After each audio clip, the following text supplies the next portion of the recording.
안녕하세요. 오늘 저희가 함께 들여다볼 자료는요. 글로벌 제약사 일라이릴리 그리고 한국의 바이오텍 펩트론에 관한 아주 흥미로운 심층 리포트입니다. 네, 안녕하세요. 시작부터 숫자가 정말 어마어마한데요. 일라이릴리가 펜실베니아 주에 무려 35억 달러. 35억 달러? 네, 우리 돈으로 하면 4조 원이 넘는 돈을 투자해서 공장을 짓는다는 소식이에요. 네, 이게 4조 원이면요. 웬만한 K바이오 기업 수십 개는 살 수 있는 돈이죠. 그렇죠. 근데 이걸 고작 공장 하나 짓는데 쏟아붓는다는 겁니다. 와, 오늘 이야기는 바로 이 거대한 돈의 흐름이 대체 무엇을 향하고 있는지, 그리고 이 거대한 파도 속에서 펩트론이라는 한국의 작은 기업이 왜 중요한 변수가 되는지 그걸 한번 파헤쳐보는 여정입니다. 단순히 어느 기업이 유망하다 아니다 이걸 떠나서요. 글로벌 비만 치료제 시장의 패권 전쟁이 얼마나 치열한지 그 최전선에서 벌어지는 전략과 오해 그리고 기회의 순간들을 생생하게 따라가 보려고 합니다. 네, 맞습니다. 자, 그럼 이 4조 원짜리 퍼즐 한번 맞춰볼까요? 좋습니다. 그럼 가장 큰 그림부터 시작해보죠. 사실 저는 이 뉴스를 처음 봤을 때 좀 의아했어요. 어떤 점이요? 아니 요즘 시대에 직접 공장을 짓는 것보다 잘하는 외주 업체, 그러니까 CDMO에 맡기는 게 훨씬 효율적이고 저렴하지 않나요? 네, 그렇죠. 4조 원이라는 돈은 아무리 생각해도 좀 과해 보이죠? 네. 과해 보이는데요. 겉으로 보기엔 그렇죠. 아니, 저 돈이면 그냥 CDMO 회사 지분을 사겠다 이렇게 생각할 수도 있고요. 맞아요. 하지만 이건 비용의 문제가 아니라 권력과 속도의 문제입니다.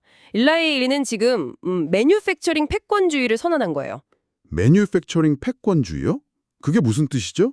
좀 더 구체적으로 설명해 주실 수 있나요? 일라이릴리가 이미 젯바운드랑 마운자로라는 약물로 벌어들이는 돈이 어마어마하거든요. 분기 매출이 100억 달러라고 들었어요. 네, 13조 원이 넘어요.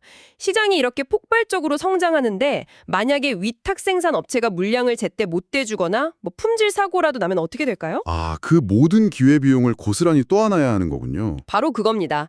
이제는 누가 더 약을 잘 만드냐의 경쟁을 넘어서 누가 더 많이, 더 안정적으로 공급하느냐, 이른바 볼륨 경쟁으로 넘어간 거죠. 아하, 그러니까 외부 업체의 목줄을 잡히지 않고 생산의 모든 과정을 직접 통제하겠다 이런 거군요. 정확합니다.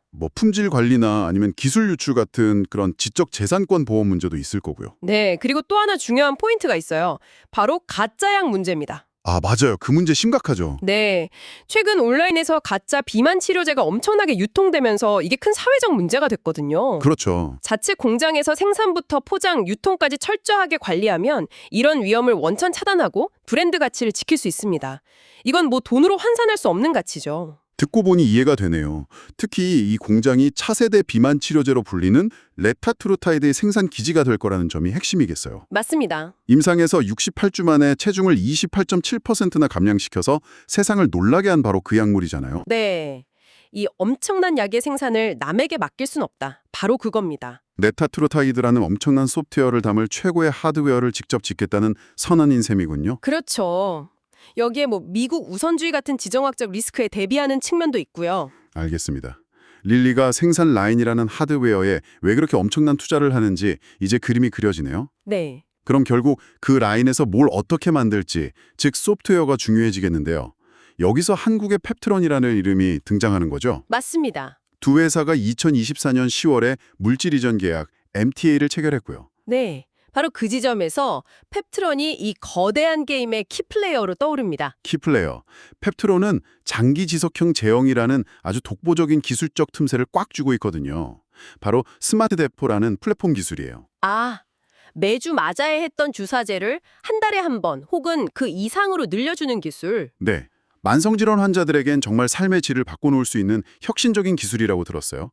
그런데 약효를 길게 늘리는 기술은 사실 다른 회사들도 많지 않나요? 있죠. 펩트론의 스마트 대포가 유독 주목받는 특별한 이유가 뭔가요? 아주 좋은 질문이에요. 핵심은 제조 공정의 차별성에 있습니다. 제조 공정이요? 스마트 대포는 초음파 분무 건조하는 기술을 사용해요. 이게 뭐냐면 약물이 든 용액을 초음파로 암개처럼 아주 미세하고 균일하게 쪼갠 다음에요. 네.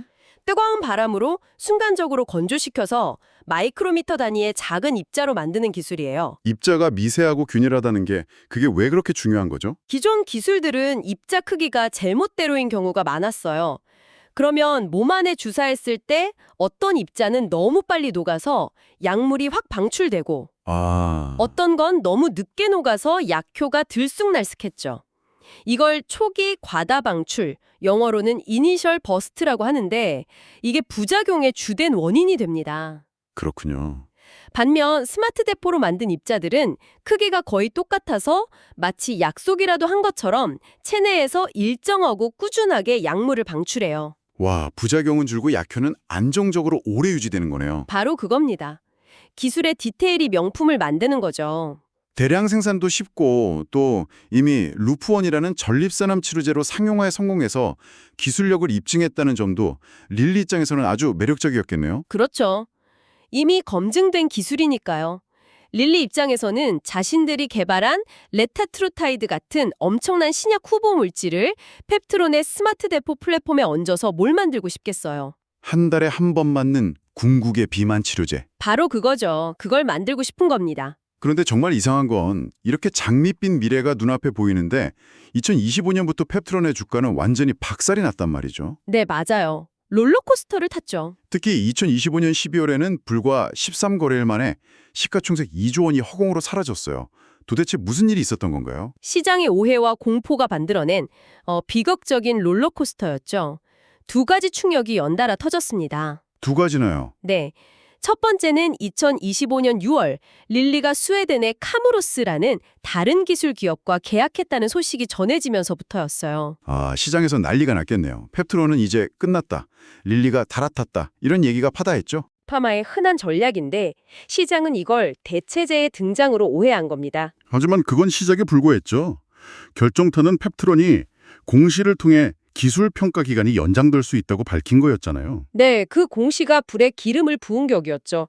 시장은 이걸 기술력 부족 또는 협상 결렬의 명백한 신호로 받아들였어요. 아, 공포가 공포를 낳으면서 투매가 쏟아졌고 2조 원이 순식간에 사라진 겁니다. 아니 근데 평가 기간이 늘어난다는 건 뭔가 문제가 있다는 신호 아닌가요? 기술에 하자가 있나 보다거나 딜이 깨지기 직전이구나 이렇게 해석하는 게 일반 투자자 입장에서는 당연하잖아요.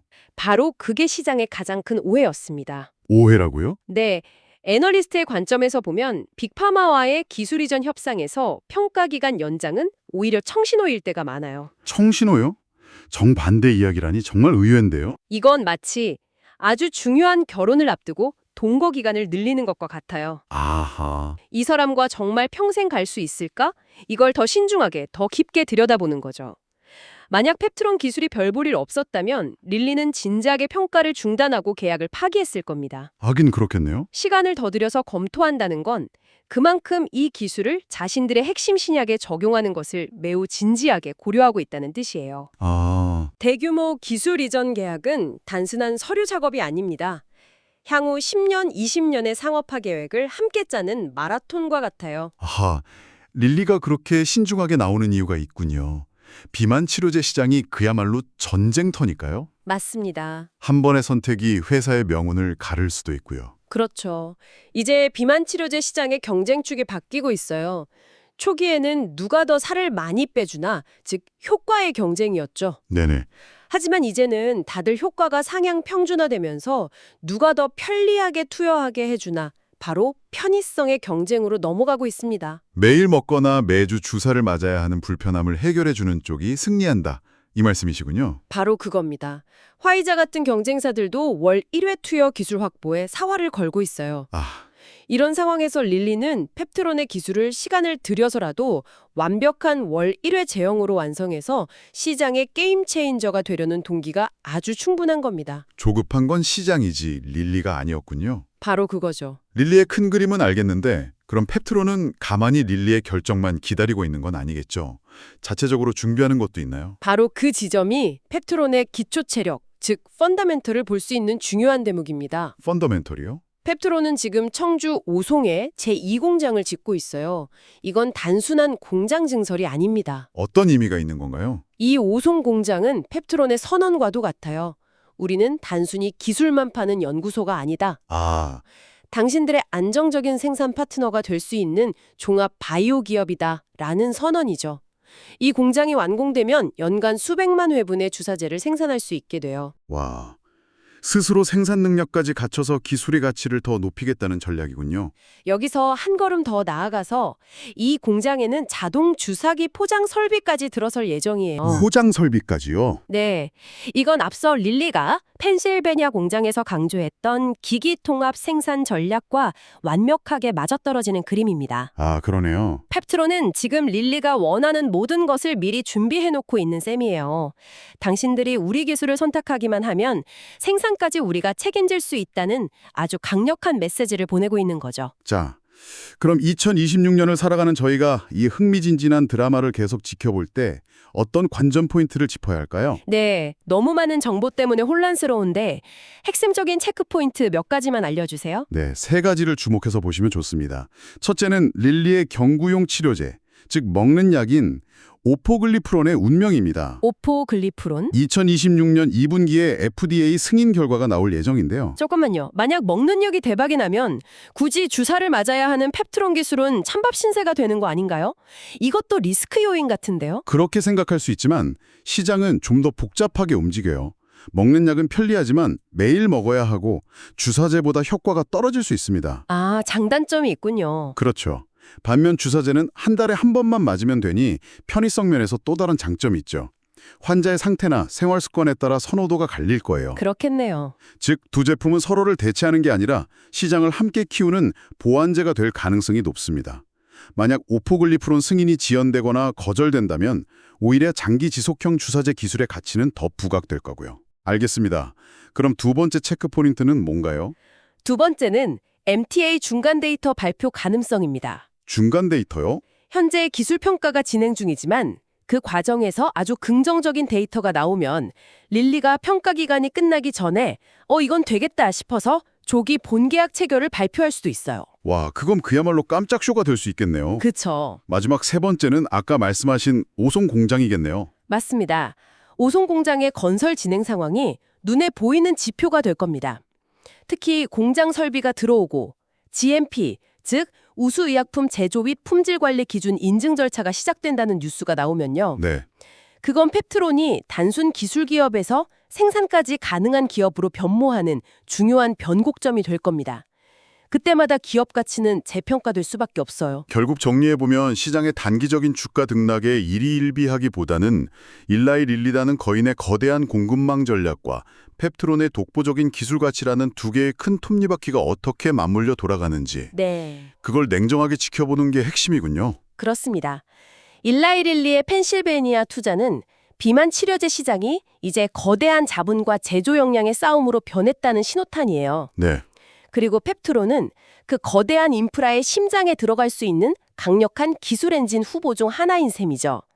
최근의 변동성은 이 거대한 계약을 앞두고 시장의 조급함과 또 정보 해석의 미숙함이 빚어진 해프닝에 가깝다고 봅니다. 오늘의 이야기를 듣고 나니 거대 제약사의 큰 그림과 시장의 단기적인 시각 사이에 얼마나 큰 간극이 있는지 실감하게 되네요.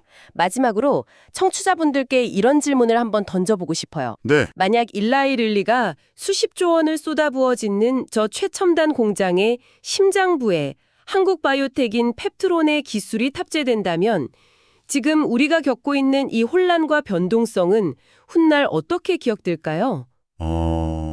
어쩌면 거대한 기회 앞에 찾아온 작은 성장통 아니었을까요? 기술의 본질적인 가치가 시장의 단기적인 소음을 이겨내고 증명될 수 있을지 앞으로의 과정이 더욱 궁금해집니다. 오늘 분석은 여기까지입니다.